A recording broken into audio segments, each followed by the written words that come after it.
안녕하세요. 다시 겨울이 온 것 같습니다. 날씨가 추움에도 불구하고 주님의 전을 찾으신 성도님들의 마음속에 하나님께서 성령으로 따뜻하게 해주시기를 소망합니다. 오늘은 기본교리 세 번째 시간입니다. 아버지 하나님인데요. 아버지 하나님의 구약에서 나타난 아버지 하나님과 신약에서 나타난 아버지 하나님이 계신데요. 오늘은 구약에서 나타난 아버지 하나님을 좀 살펴보겠습니다. 먼저 기본 신조 3번 세 번째 있는 말씀 함께 읽도록 하겠습니다. 시작. 영원하신 아버지 하나님은 모든 창조물의 창조주, 근원, 유지자, 통치자이시다. 그분은 공의롭고 거룩하며 자비롭고 인자하며 노하기를 더디하며 변함없는 사랑과 진실하심이 한량없는 분이시다. 성자와 성령 안에 드러난 성질과 능력들은 아버지에 관한 계시이기도 하다.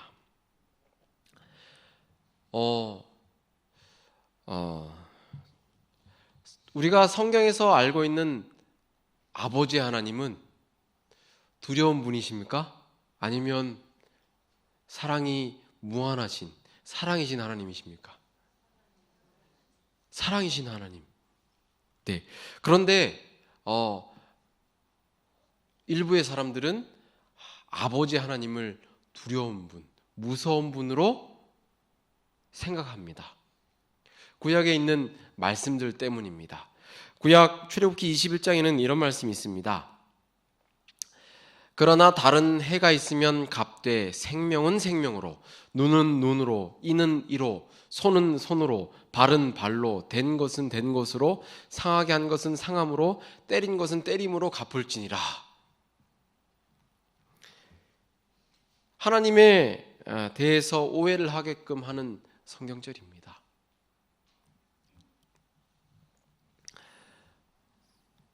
정말 하나님이 이런 하나님이실까요? 출애굽기 34장에서는 하나님께서 자신을 어떤 분이다라고 스스로 나타내신 표현이 있는데요.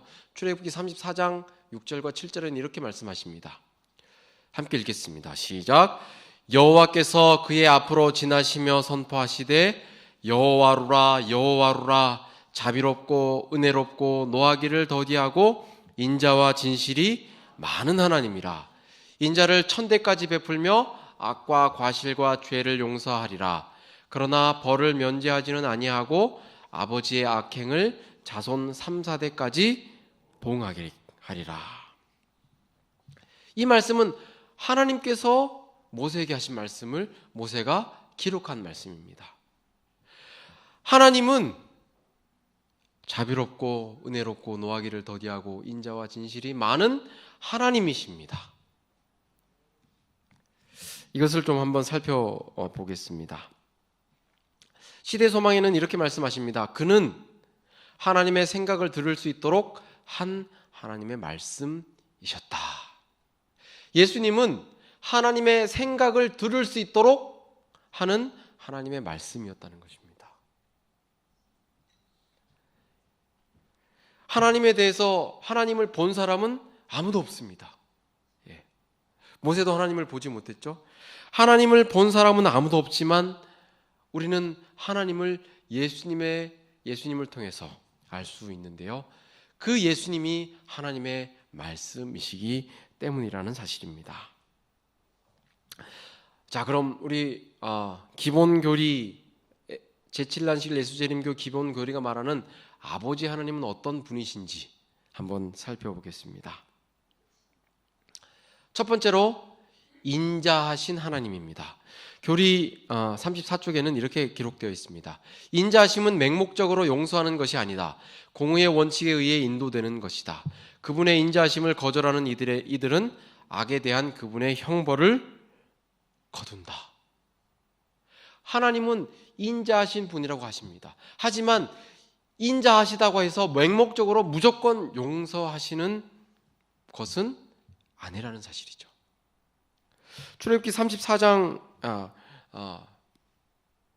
7절에 보면 인자를 천대까지 베풀며 악과 과실과 죄를 용서하겠다고 하셨지만 형벌받을 자를 벌을 면제하지는 아니하고 3, 4대까지 이르게 보응하겠다라고 말씀하십니다.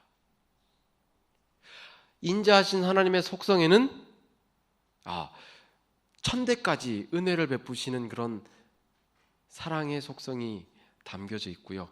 그에 반해서 3, 4대까지 보응하시겠다고 하시는 벌을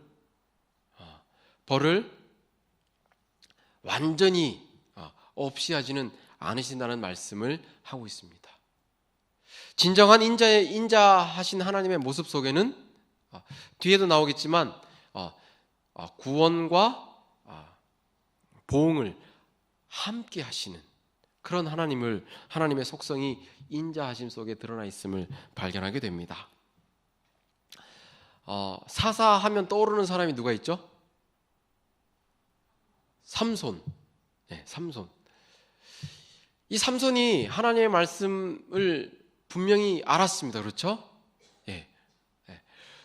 포도주를 가까이 하지 말아야 하고, 포도주와 독주를 가까이 하지 말아야 하고, 죽은 그 동물을 시신을 가까이 하지 말아야 하고, 머리를 삭도를 그 머리에 대지 말아야 하고, 이것을 이미 하나님께서는 삼손의 부모를 통해서 알려주었습니다. 삼손이 알았을까요? 몰랐을까요? 알고 있었습니다. 알고 있어도 대충 알았을까요? 조금 알았을까요? 너무나도 잘 알았을까요? 너무나도 잘 알았을 것입니다. 왜요? 매우 중요한 것이었기 때문에 그의 부모는 이 삼손에게 여러 번 강조했을 것입니다. 그런데 삼손은 그 세 가지를 모두 어겼습니다. 그 상황을 부자 선지자 564쪽은 이렇게 기록해 놓았더라고요. 그는 나실인의 서약을 깨뜨린 것을 상기하고 양심의 가책으로 심히 후회하였다. 그러나 그의 죄에도 불구하고 하나님의 인자하심이 그를 버리지 않으셨다. 하나님은 인자하신 분 맞습니까? 맞습니다. 이 삼겹줄의 사랑, 이 세 개의 약속을 하나님께서 삼손에게 나실인으로 약속하셨지만 그 세 가지를 모두 다 어긴 삼손이었지만 하나님께서는 인자하심이 그를 버리지 않으셨다는 사실입니다. 하나님은 이처럼 인자하십니다. 하지만 하나님의 인자하심은 천대까지 베푸십니다. 아담부터 지금까지 천대가 이루어 왔을까요? 안 왔을까요? 아직 안 왔습니다. 네. 그 마태복음 1장에 보면 예수님의 계보가 나오죠. 예. 예수님의 계보가 14대. 예. 합하면 42대밖에 되지 않습니다. 그 4,000년의 역사가 42대로 끝납니다. 그럼 1,000년 동안 1,000대까지 은혜를 베푸시겠다는 그 말씀은 도대체 어떻게 이해할 수 있을까요? 아마 영원토록 은혜를 베푸시겠다는 그런 그렇게 우리가 이해를 해도 되지 않을까라는 생각을 해보게 됩니다. 아담과 하와를 창조하신 그 이래로 예수님의 하나님의 인자하심은 대대로 내려오고 있습니다. 지금까지. 그리고 어디까지요?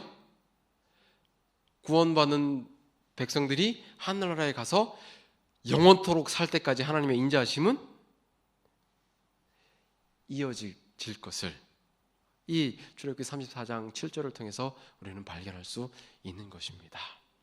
근데 그 형벌은 어떻게 해요? 3, 4대.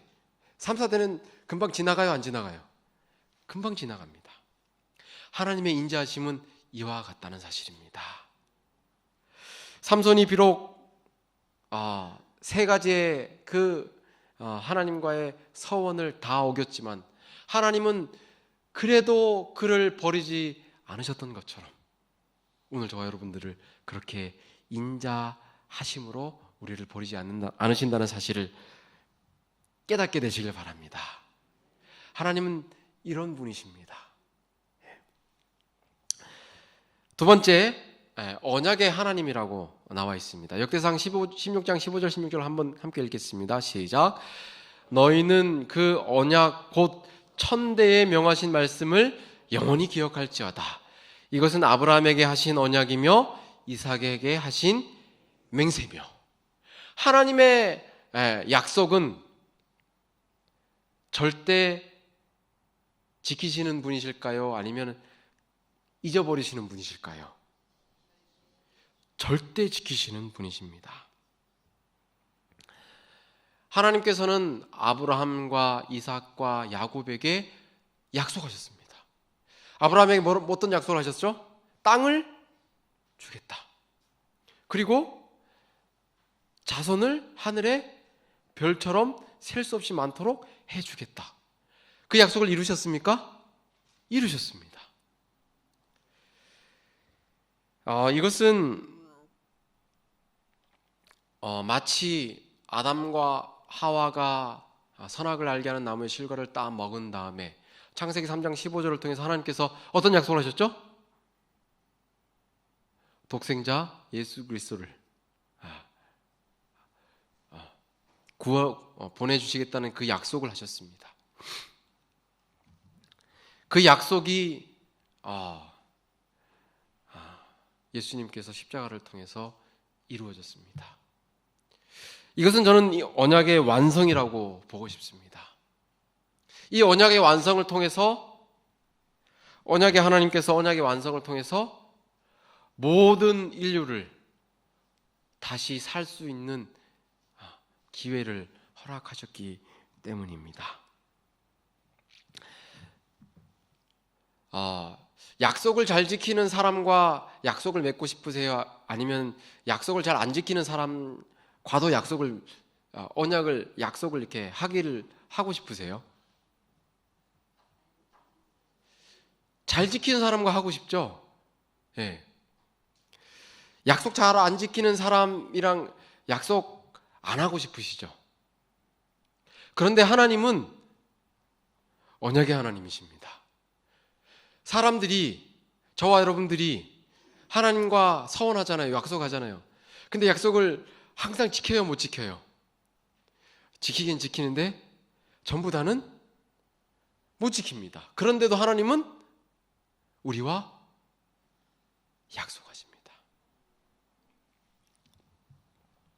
이 하나님이 바로 언약의 하나님이시라는 사실입니다. 우리가 믿는 하나님은 시시한 하나님이 아닙니다. 인자하시고 언약하시는 하나님이시라는 사실입니다. 이 하나님을 인해서 감사하시게 되길 바랍니다. 내가 비록 약속을 다 지키지 못한다 할지라도 하나님께서는 나와 세우신 그 언약을 신실하게 지키고 이루신다는 사실입니다. 그 약속이, 그 언약이 언제까지 이루어질까요? 하나님의 자녀들을 구원할 때까지. 그 하나님의 언약은 영원히 그때까지 지켜진다는 사실, 그 사실을 인해서 우리는 다시 한번 언약의 하나님을 인해서 감사하시게 되길 바랍니다.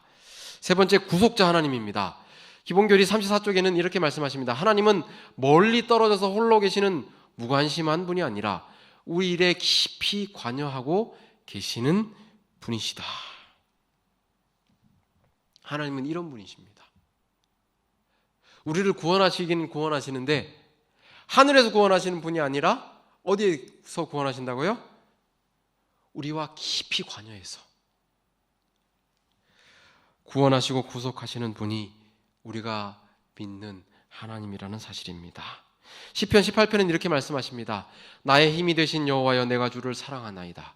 여호와는 나의 반석이시요 나의 요새시요 나를 건지시는 자시요 나의 하나님이시요 나의 피할 바위시요 나의 방패시요 나의 구원의 뿌리시요 나의 산성이시로다 라고 다윗이 고백했습니다. 이 하나님이 우리가 믿는 구원의 구속자의 하나님이시라는 사실입니다. 다시 한번 복습하겠습니다. 우리가 믿는 하나님은 첫 번째로 인자하신 하나님, 두 번째 언약의 하나님, 세 번째, 구속의 하나님, 구속자 하나님이시라는 사실입니다. 네 번째로 피난처이신 하나님이시라고 기본 교리는 우리에게 하나님을 소개하고 있습니다.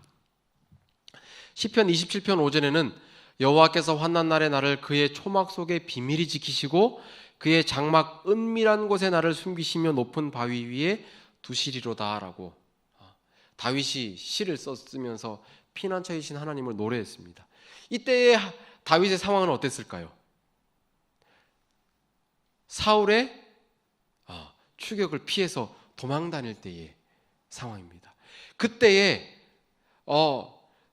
사울의 다윗을 찾는 사울의 군대는 얼마나 많았습니까? 그렇죠? 그리고 다윗을 따르는 군대의 무리도 만만치 않았습니다. 그런데 그때마다 하나님께서는 다윗에게 피난처이신 하나님을 드러내 보여주셨다는 사실입니다. 다윗은 그래서 시편 27편 5절을 통해서 피난처이신 하나님을 노래하였습니다.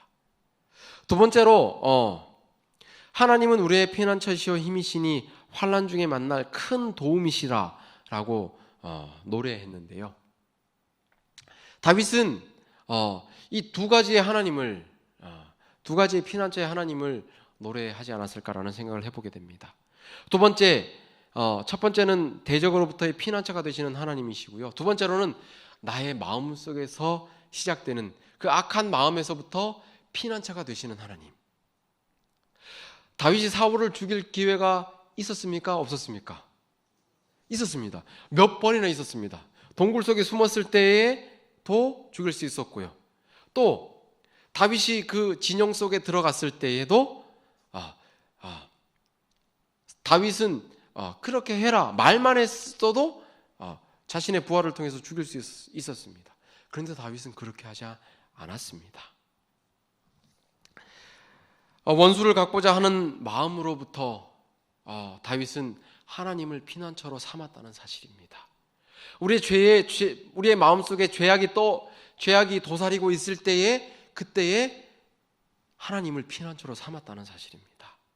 우리도 혹시 우리의 마음속에 남을 미워하거나 남을 증오하거나 남을 시기하거나 질투하거나 하는 이런 마음의 죄악이 생겨날 때 우리의 마음의 피난처가 우리 하나님이 되시길 간절히 소망합니다. 하나님께 기도할 때 하나님은 우리의 피난처가 되어 주신다는 사실입니다. 다시 한번 복습하겠습니다. 첫 번째, 인자하신 하나님. 두 번째, 언약의 하나님. 세 번째, 구속자 하나님. 네 번째, 피난처이신 하나님. 다섯 번째는 하나님을 용서하시는 하나님이라고 기록해 놓았습니다. 시편 51편에는 하나님이여 주의 인자를 따라 내게 은혜를 베푸시며 주의 많은 긍휼을 따라 내 죄악을 지워주소서라고 누군가 노래했습니다. 어떤 사람이 한 여인을 얻기 위해서 자기의 힘과 권력을 이용해서 남의 여인을 취합니다. 그리고 그 여인이 임신하자 전쟁터에 나간 그의 남편을 데리고 와서 자신이 한 것이 아닌 것처럼 위장하려고 합니다. 자신의 계획이 수포로 돌아가자 그의 남편을 전쟁터에서 죽게 만듭니다.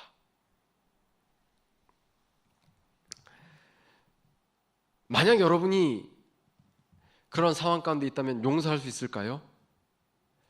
용서하실 수 있으시겠습니까? 예수님께서는 70번씩 7번이라도 용서해 주라고 하셨는데 용서해 줘야 되잖아요. 요즘 그 뉴스에서 떠들썩한 것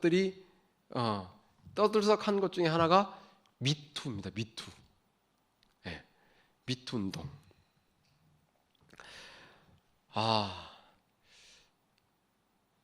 미투 운동. 혹시 만약 당사자라면 그 가해자를 용서할 수 있을까요? 용서했다면 미투 운동에 참가하지 않겠죠. 예. 지금까지 그 권력과 지위 때문에 어떻게 할 수 없다가 드디어 이제라도 용기를 내서 자신의 그 억울함을 이야기하고 있는 그런 상황입니다. 이런 사람도 용서하시는 분이 하나님이시라는 사실입니다. 하나님이여 내 속에 정한 마음을 창조하시고 내 안에 정직한 영을 새롭게 하옵소서. 하나님께서는 이런 사람도 용서하셨다는 사실입니다.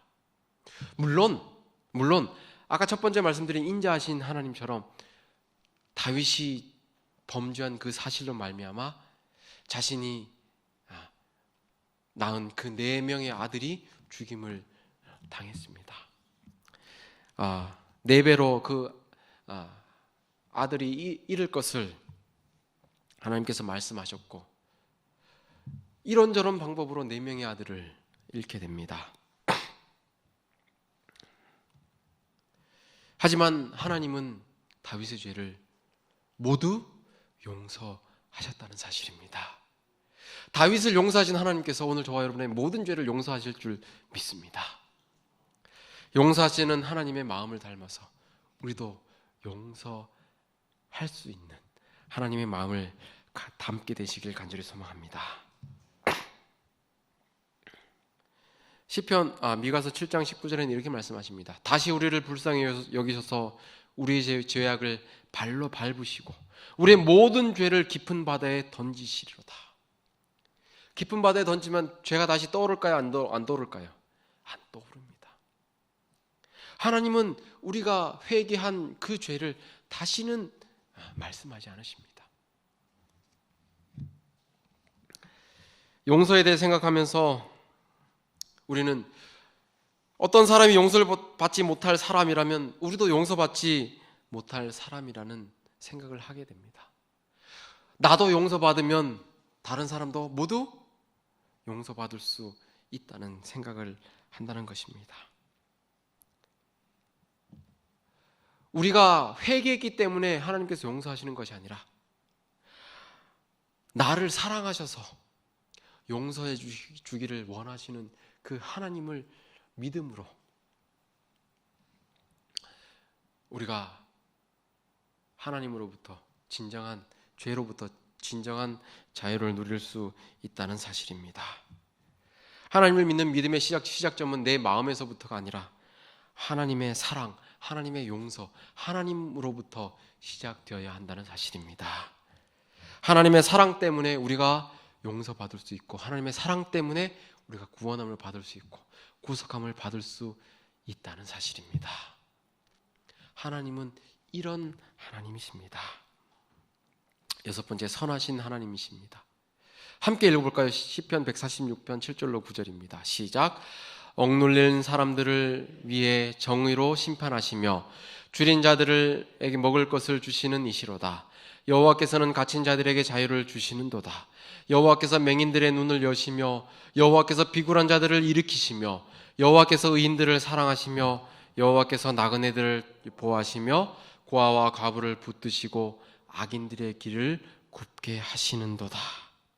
이 모습을 보면 예수님이 떠오르지 않으십니까?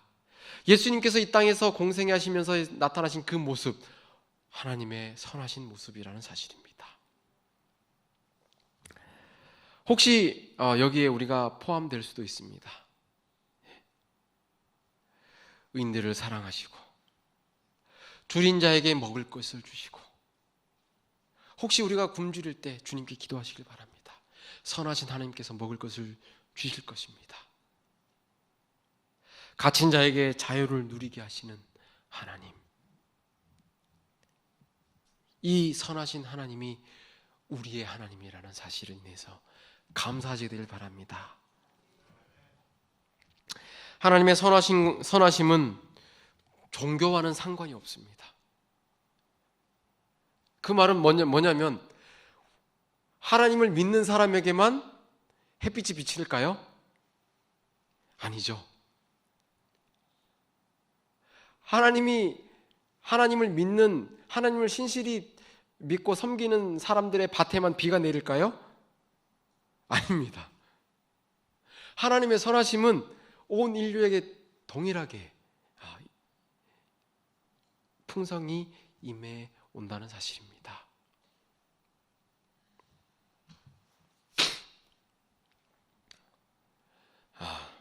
하나님의 선하심은 이와 같습니다. 신실하신 하나님과도 연결이 되는데요. 국어사전에는 신실하신 하나님을 믿음직하고 착실하다라고 이렇게 표현하고 있는데요. 우리는 신실하신 하나님을 어떻게 이해하면 좋을까요? 여러분, 지금은 밤입니다. 내일 해가 떠오를 것을 믿으십니까? 왜 믿으세요? 내일 해 안 뜰 수도 있잖아요.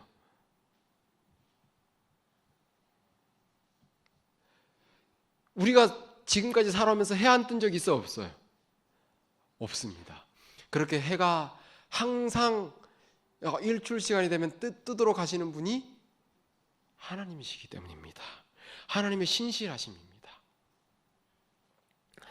이제 봄이 되면 땅에서 뭐가 올라옵니까? 싹이 올라옵니다. 어떻게 우리가 이제 봄이 되면 싹이 올라올 것을 알아요? 뭐 때문이냐면 하나님의 신실하심 때문이라는 사실입니다.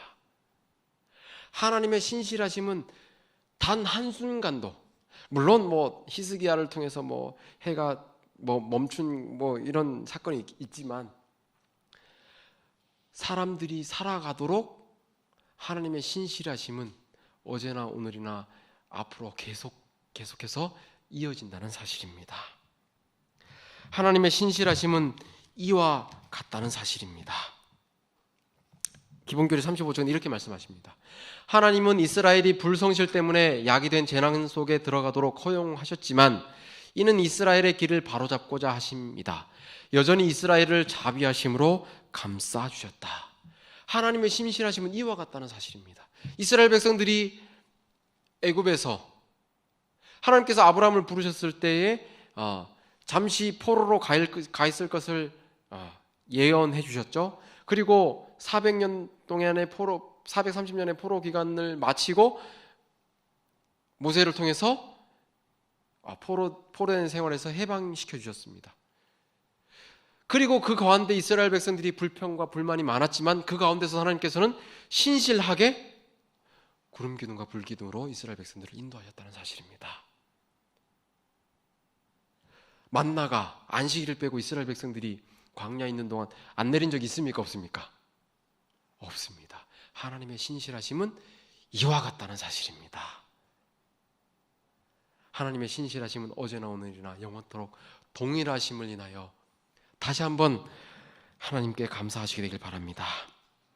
여덟 번째, 구원과 복수의 하나님이십니다. 겁내는 자에게 이르기를 너는 굳세라 하라. 두려워 말라. 보라, 너희 하나님이 오사 보소하시며 보복하여 주실 것이라. 그가 오사 너희를 구하시리라 하라. 구원과 복수의 하나님을 생각하면서 하나님은 사랑의 하나님이시면서 반면에 인자하신 하나님을 이 모습 속에 드러내고 있습니다. 이스라엘 백성들이 구원을 받는 것은 그 이방 나라들이 지는 겁니다. 그렇죠? 이스라엘이 이기려면, 승리하려면 이방 나라는 져야 한다는 그런 상관관계에서 생각해 볼 수 있습니다. 그리고 마지막 때 예수님께서 다시 오실 때에 첫째 부활에 참여하는 사람들은 구원하시는 하나님을 맞이하게 될 것이고요. 그렇지 못하는 사람들은 자신의 죄로 말미암아 하나님께서 벌하시는 그 모습을 구원과 복수의 하나님으로 그렇게 묘사하고 있습니다. 교리 36절은 이렇게 말씀하십니다. 파란색 부분 읽었습니다. 그날은 당신의 백성들에게는 구원의 날이다. 그러나 멸망받게 될 그들의 원수에게는 복수의 날이다. 마지막 예수님의 재림의 때에 하나님께서 함께 오시잖아요. 그때에 구원받을 사람들은 영원한 생명을, 멸망받을 사람들은 죽음을 맛보게 된다는 그것을 이렇게 표현하고 있습니다. 마지막 9번째는 아버지이신 하나님입니다. 우리 성경 말씀 한번 함께 읽겠습니다. 신명기 32장 6절입니다. 시작. 어리석고 지혜 없는 백성아, 여호와께 이같이 보답하느냐? 그는 내 아버지시요 너를 지으신 이가 아니시냐? 그가 너를 만드시고 너를 세우셨도다. 이사야 64장 8절 시작. 그러나 여호와여, 이제 주는 우리 아버지시니이다. 우리는 진흙이요 주는 토기장이시니 우리는 다 주의 손으로 지으신 것이니이다. 말라기 2장 10절이요 시작. 우리는 한 아버지를 가지지 아니하였느냐? 한 하나님께서 지으신 바가 아니냐? 어찌하여 우리 각 사람이 자기 형제에게 거짓을 행하며 우리 조상들의 언약을 욕되게 하느냐? 하나님은 우리의 아버지십니다. 나의 아버지시고 여러분의 아버지시라는 사실입니다. 저의 아버지는 매우 자상하신 아버지십니다. 제가 딱 한 번 아버지께 맞은 적이 있습니다. 불장난하다가 회초리 2대 맞은 적. 어머니께는 여러 번 맞았습니다. 등짝도 맞고요. 근데 아버지는 항상 요구하는 그 아들의 말을 들어주시고 응답해 주시려고 하시는 그런 아버지셨습니다. 그런데 우리가 믿는 아버지이신 하나님은 이 세상의 어떤 아버지보다 더 우리를 잘 아시고 우리를 위해서 밤낮 수고하신다는 사실입니다. 우리는 하나님이신 아버지이신 하나님에게로부터 지음을 받았고요. 우리가 모태로부터 지음을 받았다는 사실을 성경은 우리에게 이야기하고 있습니다. 우리가 믿는 하나님은 아버지이신 하나님이십니다. 저의 아버지 하나님이시고 여러분의 아버지 하나님이시라는 사실입니다. 한 아버지로서 우리는 한 형제라는 사실을 이야기해주고 있습니다. 이러한 아버지 하나님이 살아계시니 우리 하나님을 믿는 믿음으로 사는 모든 성도님들이 되시길 간절히 소망합니다. 한 형제로서 사랑하며 거짓을 행하지 않고 정말 사랑으로. 형제는 다르잖아요, 그렇죠? 어려운 일이 있을 때 함께 나눌 수 있고 함께 위로해 줄 수 있고 기쁨을 또 함께 축하해 주면서 그 기쁨을 함께 더 크게 나눌 수 있는 그것이 진정한 형제잖아요. 아플 때 함께 아파하며 기쁠 때 함께 축하해 줄 수 있는 그런 한 형제로서의 우리 마석교회 모든 성도님들이 되시길 간절히 바라면서 오늘 말씀을 드리겠습니다. 개인 기도하는 시간을 좀 갖도록 하겠습니다. 대신방이 시작